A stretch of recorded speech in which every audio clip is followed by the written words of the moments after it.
नमस्कार दर्शकों, टेक्निया टॉक के पहले एपिसोड में आप सभी का स्वागत है।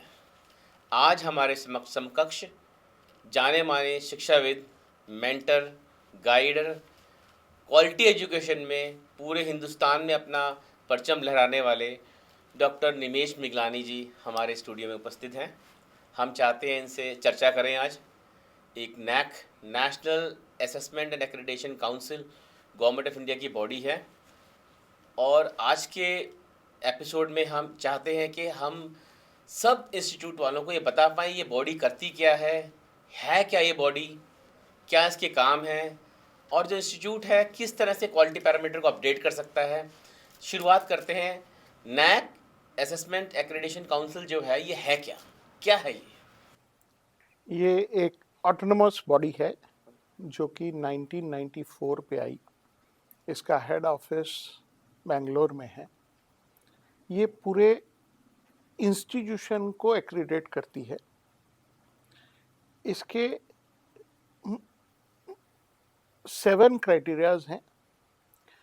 जब इनिशियल शुरू हुआ था तो बेयर मिनिमम प्रोग्राम्स पे लोगों को वो किया गया था कि जो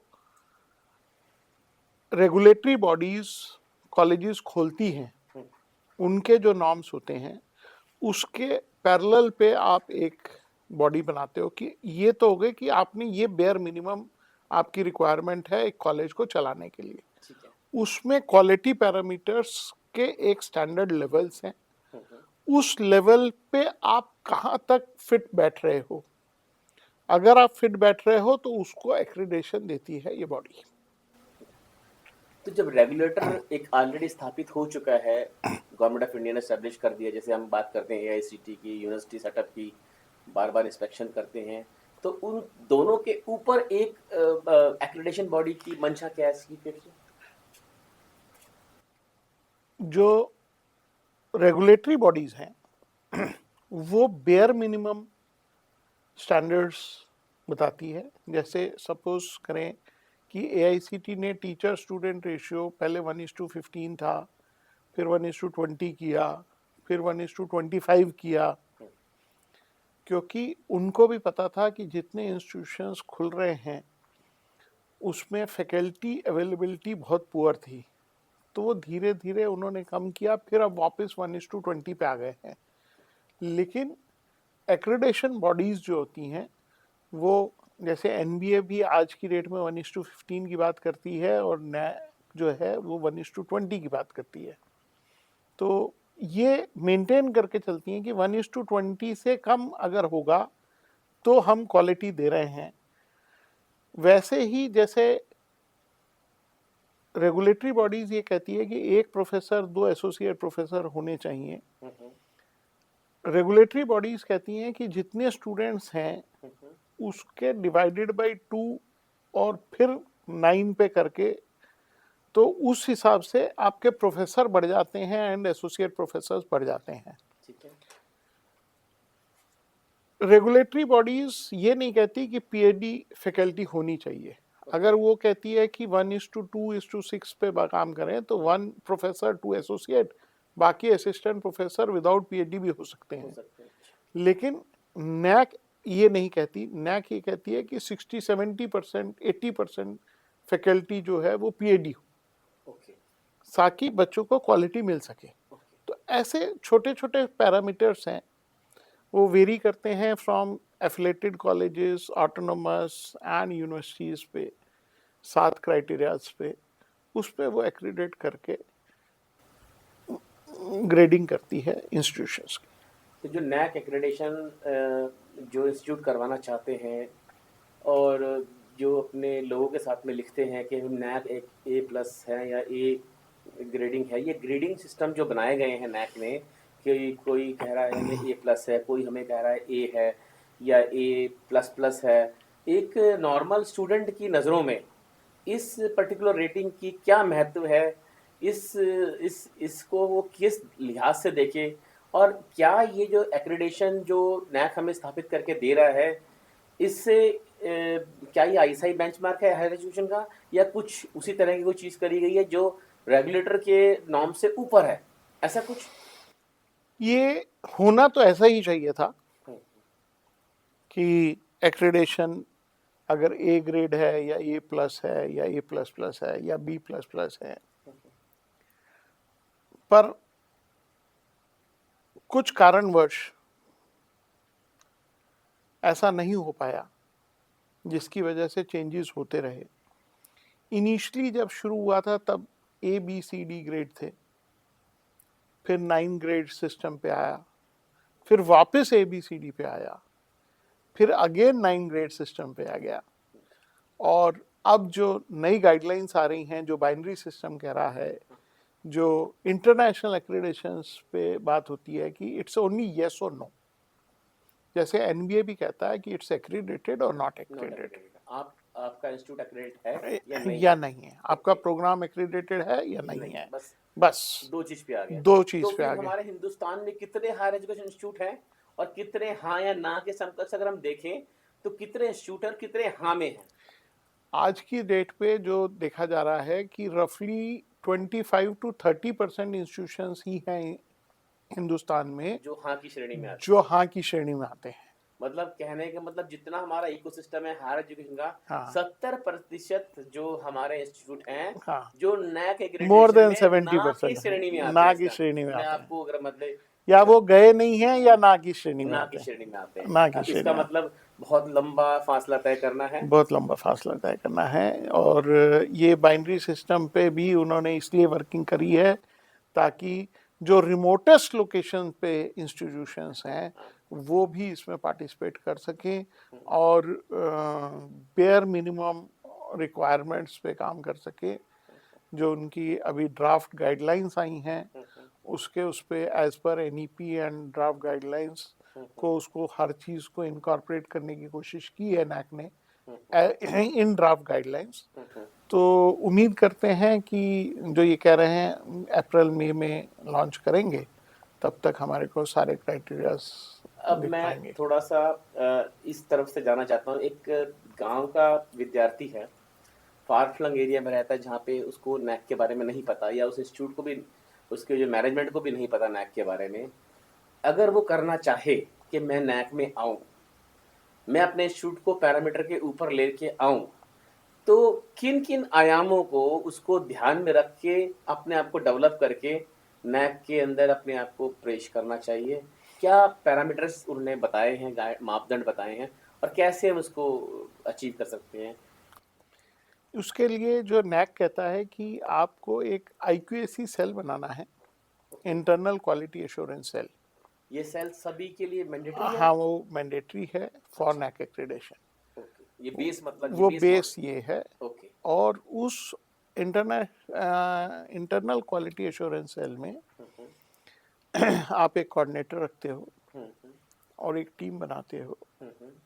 और उसमें स्टेक होल्डर्स भी इन्वॉल्व करते हो। स्टेक होल्डर्स में कौन कौन है? मेरे को लगता है फैकल्टी पेरेंट्स, और अच्छा, faculty, okay. Alumni, students, even industry experts, मतलब सारे पांचों ही आ सारों गए हैं? सारे सारे आ जाते हैं। इवन अच्छा, उसमें वो एनजीओ वर्कर्स की भी बात करते हैं ओके ओके, जो मतलब पूरा आसपास इकोसिस्टम ही पकड़ लिया उन्होंने। पूरा इकोसिस्टम है। हाँ, उसमें वो कोशिश करते हैं कि आप उनके जितने पैरामीटर्स हैं वो साल में एक बार अच्छा, आप उसको कवर करें उस मीटिंग में और उस पर डिस्कशन करें ओके। कि हमारा इंस्टीट्यूशन उस पर क्या कर सकता है और उस पर आगे कैसे बढ़ सकता है। उसको लेके अगर हम फॉलो करते हैं तो it becomes very easy to achieve the accreditation. अभी हाल ही में अभी मीडिया के अंदर बहुत बात चल रही थी new education policy. New education policy के अंदर बहुत सारे आयाम स्थापित हुए। मेरे को लगा हर इंस्टीट्यूट के अंदर एक एक तरह की एक तरह का रूपरेखा में क्रियान्वित करते दौरान काफ़ी कुछ चेंजेस आए। क्या एनईपी का असर नैक के ऊपर भी आया है? क्या ये उससे अलग है, या उसके साथ मिल के चल रहा है? नैक ने 2020 में ही जब ये आया था हाँ हाँ। तो उसको इनकॉर्पोरेट कर लिया था। अच्छा, तो NAC ने इस ब्यूटी पे ऑफ एक्रेडिटेशन इज कि ये जितनी नई चीज़ें आती हैं उनको साइमल्टेनियसली इनकॉर्पोरेट करते चलते हैं। ओके, जैसे हम बात करें इंडियन नॉलेज सिस्टम की, या हम बात करें मूक कोर्सेज की, स्वयं कोर्सेज की, या हम टीचिंग लर्निंग में डिफरेंट पेडागोजीज की बात करते हैं, या हम उस पे ग्रीन ऑडिट्स की बात करते हैं, वो जैसे जैसे गवर्नमेंट ऑफ इंडिया का प्रेशर होता है कि इन एरियाज में फोकस करना है, इवन एसडीजी गोल्स जो है, सस्टेनेबल डेवलपमेंट गोल्स यूएन वाले जो हैं, उनके भी कई पैरामीटर्स को इन्वॉल्व कर लिया गया है। इवन जो अभी बाइनरी सिस्टम आ रहा है उसमें भी वो क्वेश्चन आ गया है, जो ड्राफ्ट रेगुलेशन आई है, कि एसडीजीज पे आप क्या काम कर रहे हो। तो इसके पीछे मंशा क्या है? मतलब हम पूरे सिस्टम को लेके हायर एजुकेशन में इंजीनियर बनना चाह रहा है बच्चा, वो बनना चाहिए, इसके पीछे हमारी मंशा क्या है? हम क्या बच्चों के साथ क्या करना चाह रहे हैं कि तुम्हें यूनाइटेड नेशन एसडीजी भी देखना है, तुम्हें क्या कहते हैं इंडियन नॉलेज सिस्टम भी समझना है, तुम्हें मूक्स भी समझना है, तुम्हें क्या कहते हैं, आपने बोला कि नए विधाएं कौन कौन सी आ रही पढ़ाई की वो भी देखनी है, और उन सबको ध्यान रख के इंजीनियर भी बनना है, और उससे हम क्या, मतलब हमारी मंशा क्या है इसके पीछे, उद्देश्य क्या है, हम क्या अचीव करना चाहते हैं, आउटकम क्या होना चाहते हैं?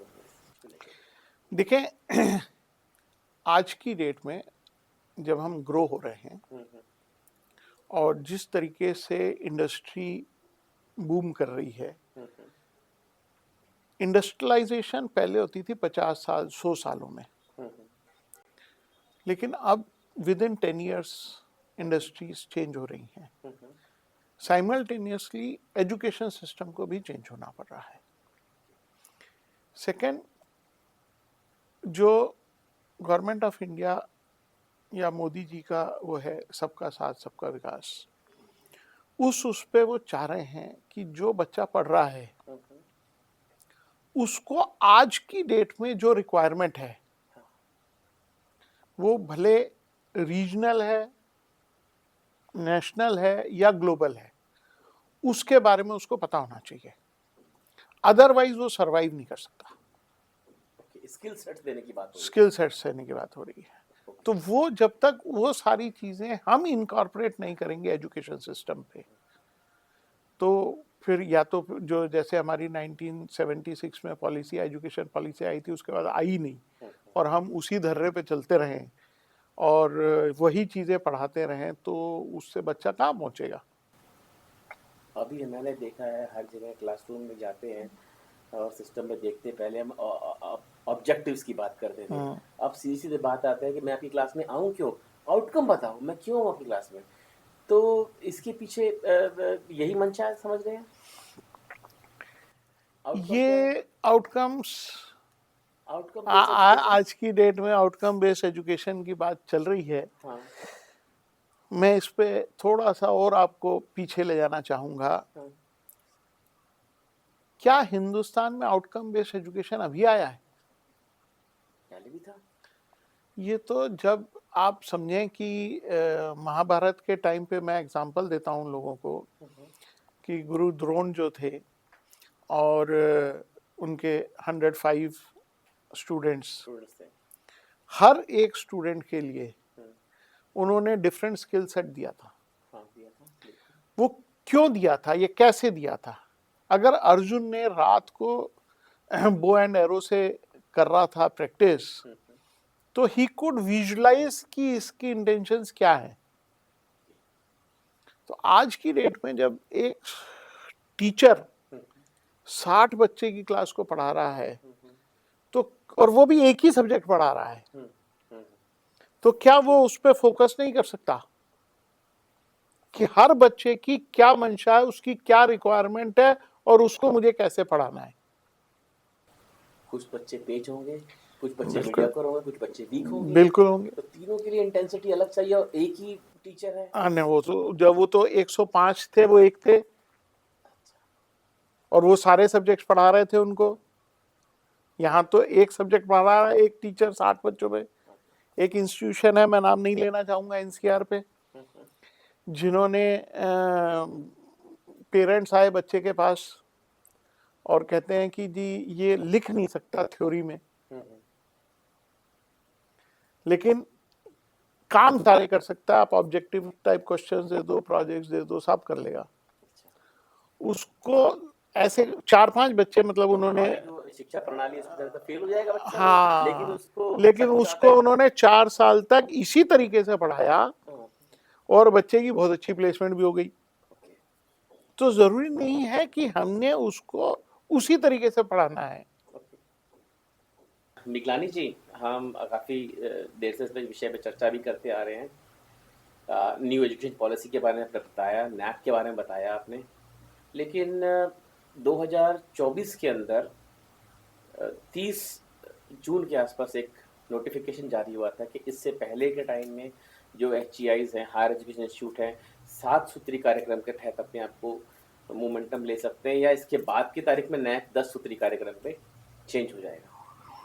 अभी हाल के कुछ टाइम में हमने देखा है कि नैक ने फिर चेंज किया है कि जो इंस्पेक्शन करने की टीम आती है, पीयर रिव्यू टीम आती है, वो टीम भी आपके हाइब्रिड मोड पे आ रही है। तो हम ये देख रहे हैं बहुत तेज़ी से ये चेंजेस आ रहे हैं, और इन चेंजेस का हम as a higher education institutes जो हैं, faculty inspection point of view से इन चैलेंजेस को कैसे कंप्लीट करें, या कैसे इसको देखें, या ये क्या सॉल्यूशन की तरफ जाए, या किस तरह से अपने आप को अग्रणी श्रेणी में रख पाए इंस्टीट्यूट।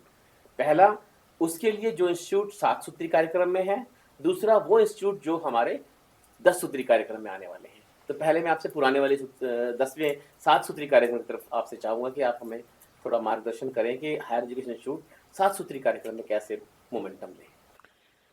सर, जो 7 क्राइटेरिया वाली आप बात कर रहे हैं, वो नोटिफिकेशन शायद फरवरी का था, उसमें डेट 30 जून की थी कि 30 जून से पहले जो इंस्टीट्यूशन अप्लाई कर रहे हैं वो 7 उस पे जाएंगे, 10 वाला उसके बाद से होगा, लेकिन वो अभी तक आया नहीं है। तो 10 आता है या 9 आता है, वो ड्राफ्ट आया है, एक्चुअल तो अभी नहीं आया है।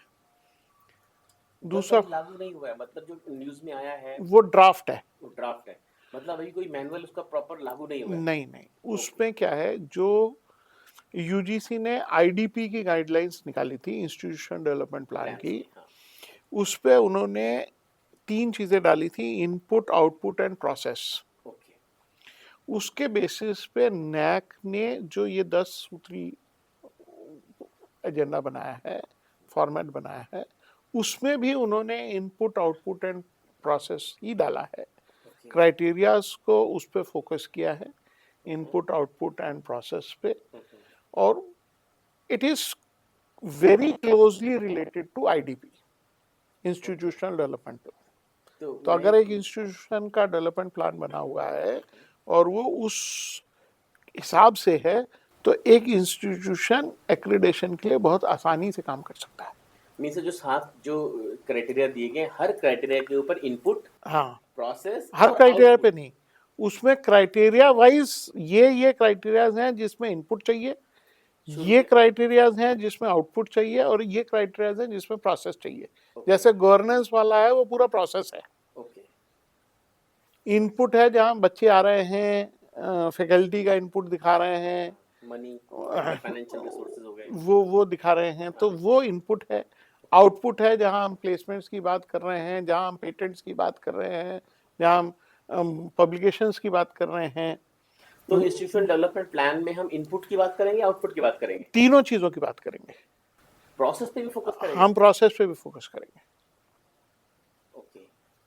क्योंकि जब तक आप इंस्टीट्यूशनल डेवलपमेंट प्लान में प्रोसेस के बारे में बात नहीं करेंगे, तब तक हम उसका आउटपुट अचीव नहीं कर सकते।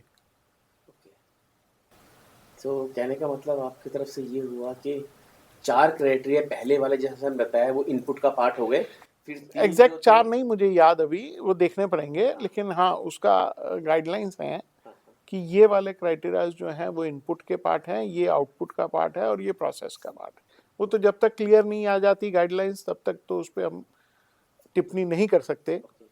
तो मोटा मोटा जो पहले जो 7 क्राइटेरिया थे उसी को ही ऊपर नीचे किया गया होगा हाँ, कुछ पॉइंट्स उसी के हैं और कुछ बाइफर्केशन कर दी गई हैं क्राइटेरियाज में, उन्हीं सातों में से, और कुछ नए चीजें डाली गई हैं। तो सर हम पहले क्रेडिटर की बात करते हैं, हम पढ़ते हैं 1.1.1 पहली चीज जो प्लानिंग का पार्ट होता है। अभी हमारी प्लानिंग अच्छी होगी तो हम सही जगह पे पहुंचेंगे, अगर हमारी प्लानिंग ही सही नहीं होगी तो कहीं पे नहीं पहुंच सकते। 1.1.1 किसी भी इंस्टीट्यूट के लिए उतना ही इम्पोर्टेंट है जो कि कंपास का काम करता है। मतलब हमारा जो दिशा मार्गदर्शन करने वाला जो कंपास होता है 1.1.1 पे नजर मार लो तो पता चल जाएगा ये जो है हमारा जो इंस्टीट्यूट किस दिशा में जाना चाहता है। तो इस 1.1.1 पे जब प्लानिंग की बात करते हैं, क्या क्या चीज को ध्यान में रख के करना चाहिए, किस किस तरह से इसके ऊपर नजर रखनी चाहिए, क्या क्या आपका इस पे? देखिए, जो मेजर इश्यूज हैं, सबसे पहले तो है करिकुलम। करिकुलम जो डिज़ाइन है आज की डेट में, जो गवर्नमेंट ऑफ इंडिया चाह रही है कि 2030 तक सारे इंस्टीट्यूशंस ऑटोनोमस हो जाएं, ताकि हर बच्चा डिफरेंट करिकुलम पढ़े और उस करिकुलम के बेसिस पे आगे डेवलपमेंट्स हों। तो अगर आप करिकुलम की बात कर रहे हो, तो जब तक आपके पास फैकल्टी नहीं होगी, वो एक्सपर्टीज नहीं होगी फैकल्टी की, तब तक आप वो करिकुलम पढ़ा नहीं सकते। और अगर करिकुलम के लिए फैकल्टीज हैं, उनकी डेवलपमेंट करानी है, तो गवर्नेंस में अगर आपके पास गाइडलाइंस नहीं होंगी कि हमने एफडीपीज करानी है या फैकल्टी को बाहर भेजना है फॉर कॉन्फ्रेंस, या वो सारी प्रोसेसेस पे आपके पास राइटअप्स नहीं होंगे और प्रोसेसेस नहीं होंगे, तब तक इंस्टीट्यूशंस फैकल्टी को ग्रो ही नहीं कर सकता। जब फैकल्टी ग्रो नहीं होगी तो आपका वो करिकुलम वैसे का वैसे ही रहेगा, बेयर मिनिमम पे जाएगा, बच्चे भी कुछ सीख नहीं पाएंगे। बच्चे भी नहीं सीख पाएंगे। एक बहुत बड़ा दुर्भाग्य है जो मैं अक्सर फैकल्टी के सामने तो नहीं कहता हूं, कि वेरी सॉरी टू से कि एजुकेशन सेक्टर पे फैकल्टी वो है जो सारे बैक बेंचर्स रहे। ये कड़वा सच है एक, कि जो अच्छे थे उनकी प्लेसमेंट हो गई, अच्छी जगह चले गए। बहुत कम लोग रहे जो पुराने जमाने में कि हम गुरु बनना चाहते हैं, कुछ देना चाहते हैं, तो देने की क्षमता भी तो होनी चाहिए। क्षमता होनी चाहिए। और जब स्टूडेंट के पास कोई दूसरा रास्ता नहीं मिला तो उन्होंने मास्टर्स कर ली, फिर पीएचडी कर ली। और अगर किसी बच्चे ने प्रैक्टिकल करा ही नहीं एक इंस्टीट्यूशन में, तो वो आगे जिंदगी भर पढ़ाएगा कैसे उसको? मतलब एक्सपीरियंशियल लर्निंग उसकी है ही नहीं, उसने कभी एक्सपीरियंस किया ही नहीं। एक पर्टिकुलर एक्सपेरिमेंट है सपोज करें, और उसको उसने टच ही नहीं करा कभी। तो इसका मतलब आप कहना चाहते हो कि हमारा जो रेगुलर सिस्टम है उसका एग्जीक्यूशन हमारा वो प्रोसेस जैसा चल रहा है, कॉरेस्पॉन्डेंस इंस्टीट्यूट जैसा चल रहा है। अगर एक्सपीरियंशियल नहीं लर्निंग नहीं होगी तो it's as good as correspondence course. Yes. तो उस पे सबसे पहले हमें अपने प्रोसेसेस में ये बनाना पड़ेगा कि हम फैकल्टी को अपग्रेड कितना करते हैं और कितना रेगुलरली अपग्रेड करते हैं। जब तक फैकल्टी अपग्रेड नहीं होगी रेगुलरली, तब तक इंस्टीट्यूशन की क्वालिटी नहीं आएगी। तो आपका फोकस एरिया स्टूडेंट के तरफ, तो आप फैकल्टी को आपने टारगेट किया कि फैकल्टी की क्वालिटी अगर अच्छी होगी, हाँ जी, तो डिलीवरेंस अच्छी होगी, डिलीवरेंस होगी तो आपका करिकुलम हो सकता है स्ट्रांग बने, जो डिलीवरेंस ऑफ द करिकुलम है। हाँ, वो करिकुलम का कंटेंट स्ट्रांग बनेगा, नहीं तो बेसिक रह जाएगा।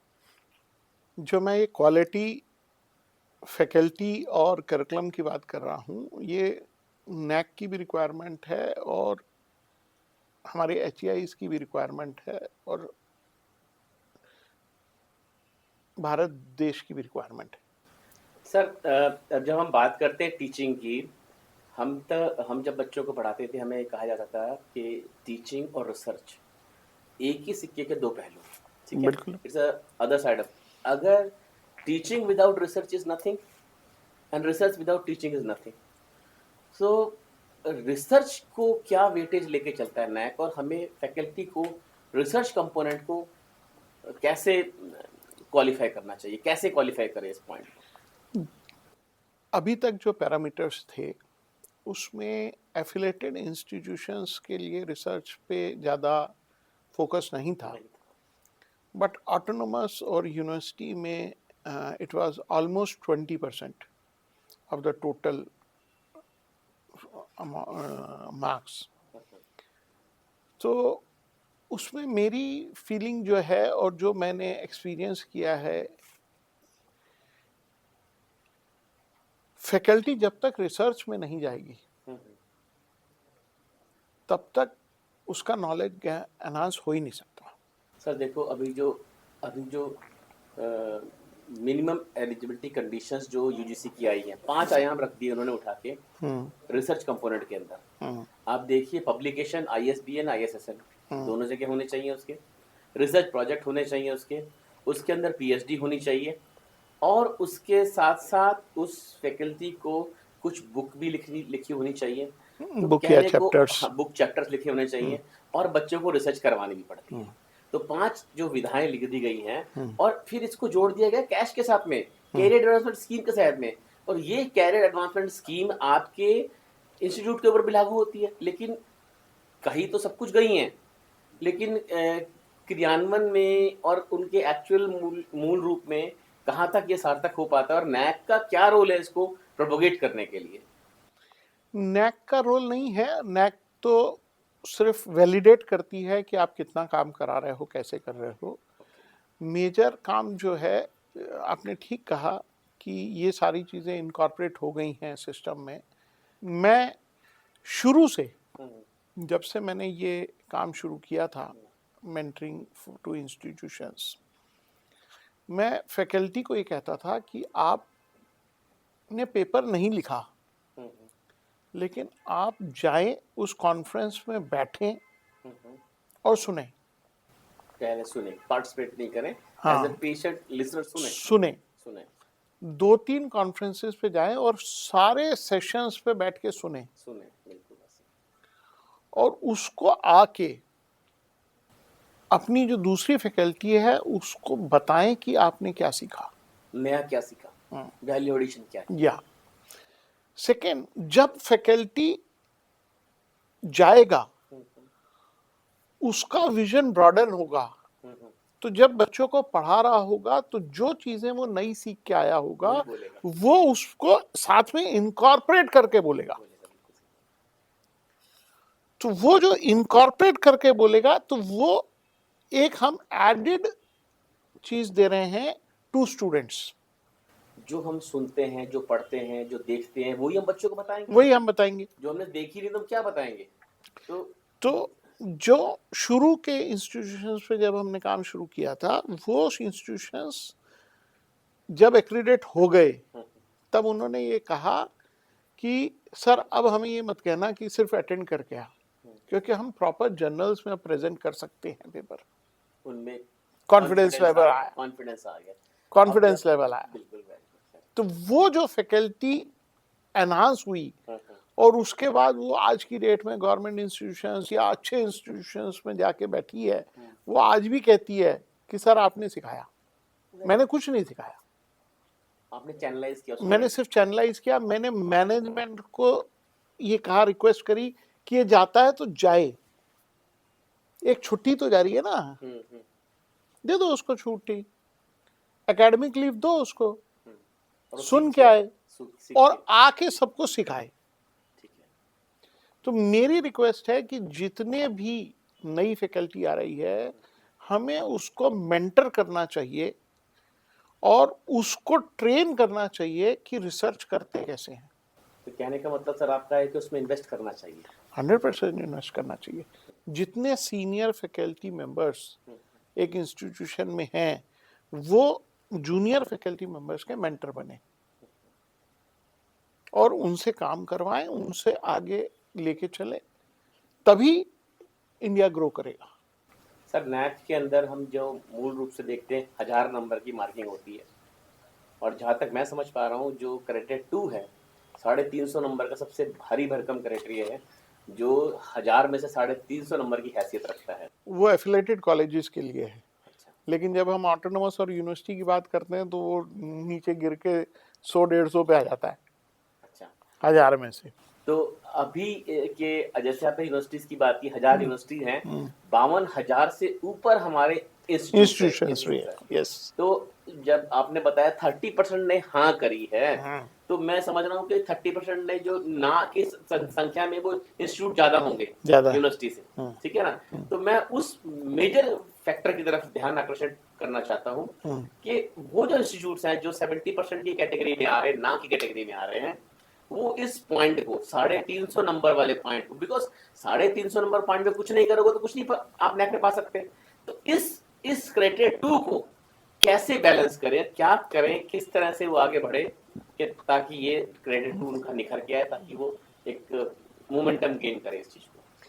देखो, क्राइटेरिया 2 में जो पहले था उसमें एडमिशंस थे, फैकल्टी थी और टीचिंग लर्निंग प्रोसेस था, फिर एग्जामिनेशन भी था हाँ जी, और रिजल्ट्स थे। हाँ रिजल्ट्स थे, अटेनमेंट भी आता है, और कहीं कहीं पे और उसमें ग्रीवांस भी एक आता है। Mentor system, slow learner, fast learner, जिसका अब वर्ड चेंज हो गया, अब वो डिफरेंशियली एबल्ड स्टूडेंट्स की बात करते हैं।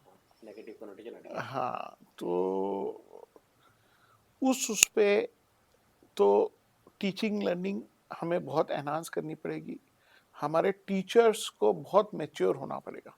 तो घूम फिर के सर अल्टीमेटली टीचर और फैकल्टी और स्टूडेंट के अंदर हम लर्निंग प्रोसेस को कैसे एनहांस करेंगे, यही पॉइंट पे आगे मामला रुका। जब तक फैकल्टी ग्रूम नहीं होगी तो लर्निंग हो नहीं सकती, तब तक लर्निंग नहीं हो सकती। सारी दुनिया कहती है कि हमने इंस्टीट्यूशन बना दिया, करोड़ों रुपए खर्चा कर दिए, फैकल्टी भी रखी, लेकिन बच्चे नहीं आ रहे जी। बच्चे आएंगे कैसे सर? जो फैकल्टी है वो पढ़ाने लायक नहीं है या पढ़ा नहीं पा रही है, ट्रेन नहीं है। अगर ट्रेन है तो उसके पास इतना टाइम नहीं है कि अपने आप को अपडेट कर सके। कई इंस्टीट्यूशंस हैं जहां पे फैकल्टी अपडेटेड हो नहीं पा रही है, क्योंकि वो दूसरे कामों में इतने सारे बिजी रखते हैं कि फैकल्टी अपने आप को टाइम ही नहीं दे पाती। सर मैंने जहाँ तक समझा है, आजकल के टाइम में हम जो टीचिंग करने आते हैं, ब्लूम्स टैक्सोनॉमी की बात करते हैं, बीटी लेवल की बात करते हैं, और जो हमने समझ पाए हैं कि जो हमारे क्वेश्चंस भी हम बच्चों को फ्रेम करके देते हैं, एमसीक्यू क्वेश्चन हो गए, मल्टीपल चॉइस क्वेश्चंस कर दिए, शॉर्ट नोट क्वेश्चन कर दिए, छोटे बहुत इलस्ट्रेटेड कर दिए। अब वो ब्लूम्स टैक्सोनॉमी के हिसाब से देखा जाए तो हम चौथे लेवल पे आके रुक जाते हैं, ना हमारे में इवेल्युएशन आती, ना हमारे में क्रिएटिविटी आती। वो तो करिकुलम का पार्ट ही नहीं है ना। जो आपका एफिलेटेड इंस्टीट्यूशंस का करिकुलम है, देखो उसमें मैं यूनिवर्सिटीज को ब्लेम नहीं करूंगा, उसमें इंस्टीट्यूशन का पार्ट है। इंस्टीट्यूशन को स्टेप फॉरवर्ड लेना चाहिए। जो एफिलेटिंग यूनिवर्सिटीज हैं, मैंने एक दो एफिलेटिंग यूनिवर्सिटीज पे भी काम किया और मैंने उस पे उनको ये कहा भी, गवर्नमेंट की इंस्टीट्यूशन यूनिवर्सिटीज को, कि आप अपना करिकुलम डिफरेंट बनाएं और एफिलेटिंग कॉलेजेस का करिकुलम डिफरेंट बनाएं।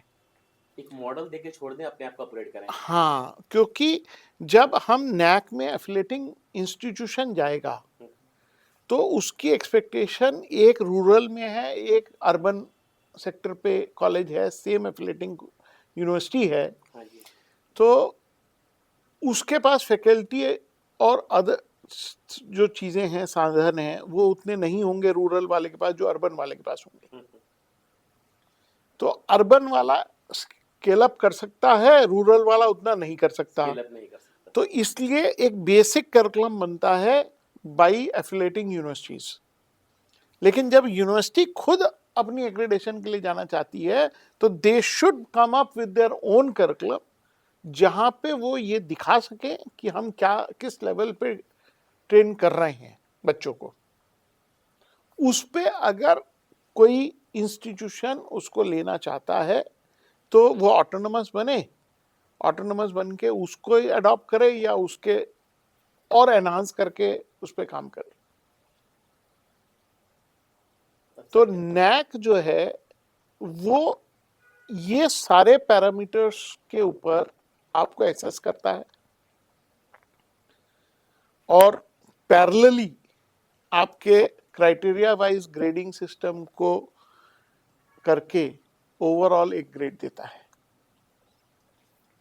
जब तक इंस्टीट्यूशंस साइमल्टेनियसली सारे पैरामीटर्स पे काम नहीं करेगा तब तक ग्रो नहीं हो सकता। सर 1 और 2 जो क्राइटेरिया हैं, काफी कुछ एजेंडा दोनों में स्नोबॉल करता है। जैसे आप बात करते हैं नंबर 1 क्राइटेरिया में क्रॉस कटिंग।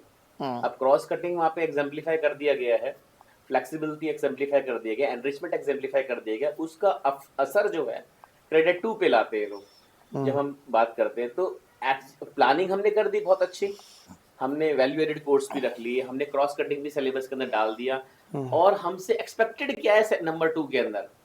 अब जेंडर सेंसिटाइजेशन और आपका जो ये जेंडर सेंसिटाइजेशन क्राइटेरिया क्रॉस 2 में कटिंग में नंबर 1 में आता है, क्रॉस कटिंग के पॉइंट में। वो तो करिकुलम से रिलेटेड है। हाँ, वो प्लानिंग किया। वो उसमें ये है जैसे यूजीसी ने कई साल पहले एनवायरनमेंट को मैंडेटरी कर दिया था सारी यूजी प्रोग्राम्स पे। तो वही चीज़ें हैं कि ह्यूमन वैल्यूज को जब एआईसीटी और यूजीसी आज की डेट में एम्फेसाइज कर रही है कि करिकुलम में होना चाहिए, एनवायरनमेंट होना चाहिए, तो उसी उसमें जेंडर के से रिलेटेड जो करिकुलम्स हैं और आप जो करिकुलम पढ़ा रहे हो उसमें जेंडर कहाँ पे फिट इन होता है उसको हम देखें। हाँ, फिर हम गायब हो गए, पता नहीं कहाँ से क्वेश्चन ही सर ने। इस पूरे नैक के रूपरेखा को देखा जाए तो हमारा देश आने वाले वर्षों में अपने आप को कहाँ पाता है, इससे हम क्या अर्जित कर पाएंगे, क्या दिशा हमारा तय करेगा, दिशा दशा क्या तय करेगा। ये गवर्नमेंट ऑफ इंडिया की बहुत समझदारी से आगे चल रहे हैं। जब हम कहते हैं कि हम डेवलप्ड कंट्री हैं तो डेवलप्ड कंट्री में कितने इंस्टीट्यूशंस आपके एक्रीडेटेड है वो एक क्वेश्चन मार्क है, जो आज की रेट में हम 30% की बात करते हैं, मतलब पासिंग मार्क्स भी नहीं है। हाँ, तो हम ये चाहेंगे कि ये 55, 60, 70, 75% institutions, higher education institutions accredit हों और तभी हम डेवलप्ड उसमें आएंगे। और जितने भी ये पैरामीटर्स आ रहे हैं एक्रेडिटेशन के, वो क्वालिटी इंप्रूवमेंट के ऊपर ही फोकस्ड हैं पूरे के पूरे। और जब हम क्वालिटी इंप्रूवमेंट की बात करते हैं तो हर पैरामीटर पे क्या बेंचमार्क होना चाहिए, वो बेंचमार्क नैक देता है हमारे को, और हम उस पे काम करके उस लेवल तक पहुंचने की कोशिश करते हैं। तो अगर हम 75% इंस्टीट्यूशंस एक्रेडिटेड करने की बात कर रहे हैं 2035-40 या जो भी 30 तक, तो वो 100% ऑटोनोमस करने की बात कर रहे हैं। तो वो एक बहुत बड़ा लक्ष्य है। तो अच्छी बात है अगर हो सके तो, लेकिन 2035 या 2040 जो नेक्स्ट विजन होना चाहिए, वहाँ तक तो 75-80% इंस्टीट्यूशंस ऑटोनोमस हो जाएं और एक्रेडिटेड हो जाएं। तो वो जो क्वालिटी होगी इंस्टीट्यूशंस की और जो बच्चे उससे निकल के बाहर निकलेंगे, जिसकी वजह से जीईआर भी हमारा बढ़ेगा, तो उसको सबको देखते हुए ये नैक रेगुलरली अपडेट करता है, taking feedbacks from HEIs and other stakeholders, और अपग्रेड करते करते इस स्टेज पे पहुंचा है जहां पे वो बाइनरी सिस्टम की बात कर रहा है और ऑनलाइन हाइब्रिड मोड पे एक्रेडिटेशन करने की बात कर रहा है। वो सारे पैरामीटर्स को काम। तो कुल मिला के आज की जो वार्ता हमारी रही नैक के विषय में, आने वाले कुछ सालों में हम ये देखेंगे हमारे देश की जनसंख्या जो भी इसमें हायर एजुकेशन में जा रही है एक बेटर एम्प्लॉयड होगी स्किल सेट के साथ में, एम्प्लॉयबिलिटी की तरफ जाएगी नैक के कारण। और आने वाले टाइम में हम ये देखेंगे कि वर्ल्ड एरिना के ऊपर इंडिया कहीं ना कहीं जो हम बात कर रहे हैं एक अग्रणी श्रेणी में अपने देश को रखने की, डेवलप्ड नेशन की श्रेणी में लाने का जो लक्ष्य आपने बताया वो अचीव करने के लिए टारगेट मैं में इस हम पे आगे एक बढ़ रहे और हैं। छोटा सा पॉइंट लेना चाहूँगा। हाँ जी। गवर्नमेंट ऑफ इंडिया का या मोदी जी का ये लक्ष्य नहीं है कि हमारा एम्प्लॉयबिलिटी हो, हम सेल्फ सस्टेन्ड हो, एंटरप्रेन्योर बने। स्किलिंग से ये नहीं है कि हम एम्प्लॉयबल करें, हम एंटरप्रेन्योर्स बने और हम अपना खुद का इकोसिस्टम क्रिएट हम करें। अपना इकोसिस्टम क्रिएट करें। अगर अखंड भारत की जब मैं बात करता हूं तो उसमें हमारी जो पॉपुलेशन थी वो पूरी की पूरी एम्प्लॉयज नहीं थे।